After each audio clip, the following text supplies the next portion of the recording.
I used to think secrets always left traces. A receipt tucked away. A new scent lingering in the air. A smile that didn't quite fit the moment. But Rachel, she was different. Her lies were elegant. Her deceit almost poetic. For years, I mistook her composure for affection. Her calmness for commitment. We'd been married 8 years. I was 36, working as an IT consultant. Rachel managed a small event planning business from home. Ours wasn't a loud marriage. No shouting, no broken plates. Just quiet, measured silences that felt rehearsed. Like two actors still playing their parts long after the curtain had fallen. The first cracks appeared subtly. She started locking her phone, saying she needed boundaries. She stayed late meeting clients, returning home smelling like hotel corridors and unfamiliar perfumes. Yet every time she'd greet me with that gentle smile, kiss my cheek and whisper, "You worry too much, Ethan."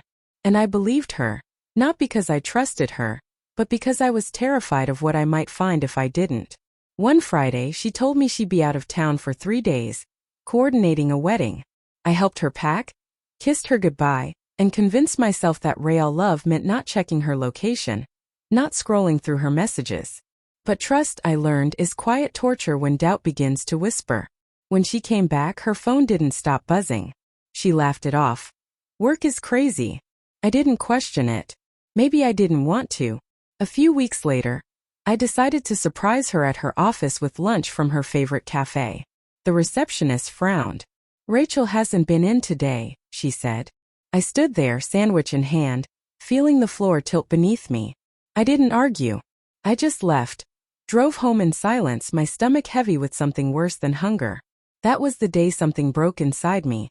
Not trust, but denial. I didn't confront her. I watched. I studied her movements, her laughter, the way she turned her phone screen away from me.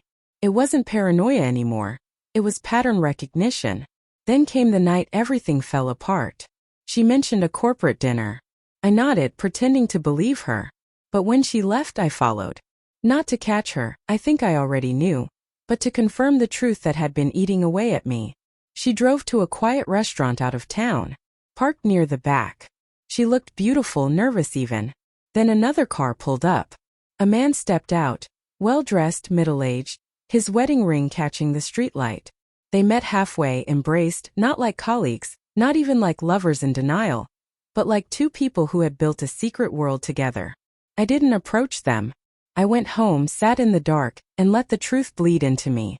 When she came home hours later, she smelled of whiskey and a cologne that wasn't mine. She slid into bed, humming softly, her breath calm and steady. I stared at the ceiling and realized I was sharing my bed with a stranger. The next morning I acted normal. Made her coffee. Kissed her goodbye. Because I knew the storm was coming, just not from me. That evening as I worked late, my phone rang from an unknown number. "Is this Ethan?" a woman's voice asked, trembling. "My name's Laura. I think your wife is seeing my husband." My blood went cold. Before I could respond, she continued. "His name is Mark. They're together right now. I'm outside the hotel." I didn't ask how she got my number or why she called. I just said, "Where?" When I arrived, Laura was waiting in her car, eyes red, hands trembling on the steering wheel. We didn't need introductions. Pain recognizes pain. Together we walked into the hotel, silent allies in heartbreak. She had a master key card, thanks to a sympathetic manager. Room 314. She knocked twice. No answer. Then the door swung open. There they were, Rachel and Mark, frozen in shock, half-dressed, surrounded by the debris of their secret. Rachel's face went pale. Mark muttered something about a mistake, but the words fell flat in the thick, sour air. Laura didn't scream. She just looked at her husband and whispered, "You destroyed our family." Then she turned to me, her voice trembling but clear. "You deserve the truth." Rachel tried to speak, maybe to say my name, but I walked out. I didn't want explanations. There's no version of the truth that could have made it hurt less. Outside, Laura followed me. We stood there, two strangers bound by the same betrayal, neither knowing what to do next. I drove home in silence, gripping the wheel so tightly my palms ached. When Rachel came home later, I was waiting on the porch. Her eyes were swollen, her voice soft. "Ethan, please." "How long?" I asked. She hesitated. 6 months. That number hit harder than any confession. 6 months of laughter, dinners, shared mornings, all of it staged. Was it worth it? I asked quietly. She didn't answer. I didn't shout. Didn't cry. I packed a small bag, left my keys and wedding ring on the counter and walked out. She called after me, but her voice sounded distant, like static from a station I'd stopped tuning into. A week later, Laura texted me. He moved out, she wrote. I thought catching them would bring closure. But it just feels empty. I replied, closure isn't clean. It just stops hurting someday.